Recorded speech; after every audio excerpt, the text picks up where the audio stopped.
ముఖ్యమంత్రి గారు ఆ రోజు ఏం చెప్పిండు అధ్యక్ష? ఒక్క సంవత్సరం కడుపు కట్టుకుంటే ప్లీజ్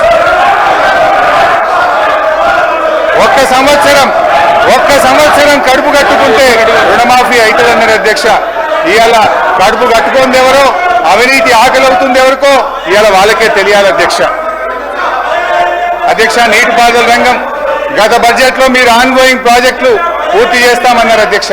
600 లక్షల ఎకరాలకు నీళ్ళు ఇస్తామన్నారు అధ్యక్ష. అధ్యక్ష, ఒకవేళ నేను బట్టి గారిని అడుగుతున్నా, 6 ప్రాజెక్టులు పూర్తి చేస్తే వాటి పేర్లు చెప్పండి, ఎన్ని ఎకరాలకు ఆయకట్టుకు ఇచ్చారో చెప్పండి. అధ్యక్ష, 15 నెలల కాంగ్రెస్ పాలనలో ఖమ్మంలో పెద్దవాగు ప్రాజెక్టు కొట్టుకుపోయింది, ఎస్ఎల్బీసీ కూలిపోయింది, వట్టెం పంప్ హౌస్ మునిగిపోయింది, సాగర్ ఎడమ కాలువకు గన్లు పడ్డాయి, సుంకిశాల కుప్పకూలింది అధ్యక్ష. ఇవాళ మీ నిర్వాహకం ఇట్లా ఉంది అధ్యక్ష, మీ నిర్వాహకం ఇట్లుంది అధ్యక్ష. అధ్యక్ష, మీ బడ్జెట్ ప్రసంగంలో అఫ్ కోర్స్ నేను దీని మీద ఇరిగేషన్ పద్ధతినప్పుడు డీటెయిల్గా మాట్లాడతా, టైం లేదు, జస్ట్ 2 మినిట్స్లో 1 మినిట్లోనే దీన్ని కంప్లీట్ చేస్తా అధ్యక్ష. భట్టి గారి బడ్జెట్ ప్రసంగంలో 511 టీఎంసీలు ఆంధ్రప్రదేశ్కు అప్పజెప్పారని చెప్పారు అధ్యక్ష. I have all record with me. నేను మీరు అధికారంలోకి వచ్చినాక పోయిన సంవత్సరం మీరు చేసిన అగ్రిమెంట్ కాపీ కూడా నా చేతుల్లో ఉంది అధ్యక్ష. 511 టీఎంసీలు ఈ 299 ఎక్కడి నుంచి వచ్చింది అధ్యక్ష? ఆనాడు ఉమ్మడి ఆంధ్రప్రదేశ్లో వీళ్ళే ఆ రోజు మంత్రులుగా ఉన్నారు. మీ నిర్వాహకం ఇది ఏ రకంగా వచ్చిందో ఈ అగ్రిమెంట్లోనే చాలా స్పష్టంగా ఉంది అధ్యక్ష. I will read out and tell you అధ్యక్ష.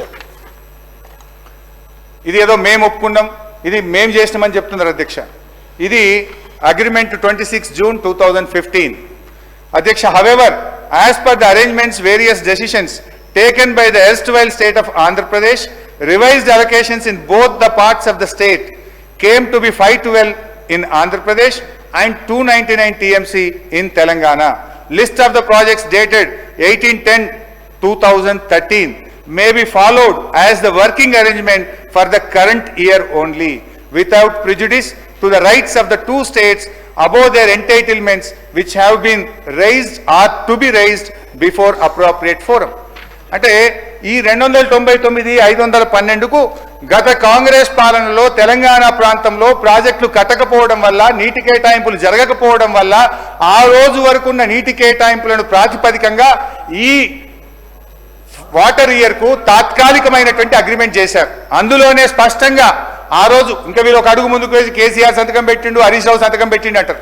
దీని మీద పెట్టింది ఒకవైపు ఆదిత్యనాథ్ దాస్ ఆంధ్రప్రదేశ్ నుంచి, ఈ రోజు మీ అడ్వైజర్గా పెట్టుకున్నారు కదా, ఆనాడు తెలంగాణకు అన్యాయం చేసిన ఆదిత్యనాథ్ దాస్ను మీరు అడ్వైజర్గా పెట్టుకున్న అతను మన రాష్ట్రం నుంచి ఎస్కే జోషి గారు దీని మీద అగ్రిమెంట్ సంతకం పెట్టింది అధ్యక్ష.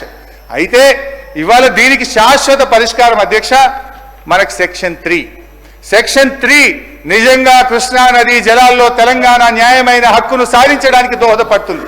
ఇవాళ దాన్ని హరీష్ రావు గారిని సార్, కృష్ణా నది జలాలకు సంబంధించి మొన్న గౌరవ ముఖ్యమంత్రి గారు స్పష్టంగా చెప్పారు, ఉత్తమ్ కుమార్ రెడ్డి గారు మా ఇరిగేషన్ మంత్రి గారు కూడా చెప్పారు, కృష్ణా జలాలకు సంబంధించి డెఫినెట్లీ మేము కూడా డిస్కస్ చేస్తాం అధ్యక్ష. సమయం ఇవ్వండి, ఎవరు పొరపాటు చేశారు, ఎవరి వల్ల ఈ విధంగా జరుగుతూ ఉంది, ఎవరి పాపం ఎవరిపైన, అన్నిటి కూడా స్పష్టంగా మాట్లాడతాం అధ్యక్ష. నీళ్లు పాలుగా డెఫినెట్లీ మన ప్రజలకు తెలియాల్సిన అవసరం ఉంది. మీరు డిమాండ్స్లో మాట్లాడదాం, దాని తదుపరి మీకు చర్చకు అనుమతి ఇవ్వండి అధ్యక్ష, డెఫినెట్లీ మాట్లాడదాం అధ్యక్ష. కన్క్లూడ్ చేయండి హరీష్ రావు గారు. సార్ నేను కేవలం 45 నిమిషాలే మాట్లాడిన అధ్యక్ష, నాకు ఇంకొక మినిమం 45 మినిట్స్ కావాలి అధ్యక్ష. Kindly please sir. అధ్యక్ష, గౌరవనీయులు శ్రీధర్ బాబు గారి ప్రతిపాదన ఐ వెల్కమ్ సార్, నేను అంగీకరిస్తున్నా. దయచేసి ఈ బడ్జెట్లోనే కృష్ణా నదీ జలాలపైన ఒకరోజు చర్చ పెట్టండి. పాలేందో నీళ్ళేందో ఈ రాష్ట్ర ప్రజలకు తెలవాలి. ఎందుకంటే మీ నిర్వాహకం వల్ల ఈ సంవత్సరం 34% వాడుకోవాల్సిన నీళ్లు 24% వాడుకోవడం వల్ల నల్లగొండ, ఖమ్మం, మహబూబ్ నగర్ జిల్లాలో ఇలా ఎట్లా పంటలు ఎండిపోతున్నాయో, ఈ ప్రభుత్వం నీటిని రాబట్టడంలో ఎట్లా ఫెయిల్ అయిందో డిస్కస్ చేద్దాం అధ్యక్ష. ఈ సెషన్లో దయచేసి ఎల్ఏ మినిస్టర్ గారు ఈ సబ్జెక్ట్ను డిస్కషన్ పెట్టాలని కూడా నేను మీ ద్వారా కోరుతున్నాను అధ్యక్ష. అయితే సెక్షన్ 3లో ఒకటే మాట చెప్పి ముగిస్తా. ఈ వాటర్ విషయంలో సెక్షన్ 3 అనేది తెలంగాణకు ఒక వరం అధ్యక్ష. దాన్ని ఇవాళ బీఆర్ఎస్ ప్రభుత్వం సాధించింది. ట్రిబ్యునల్ ముందు వాదనలు జరుగుతూ ఉన్నాయి.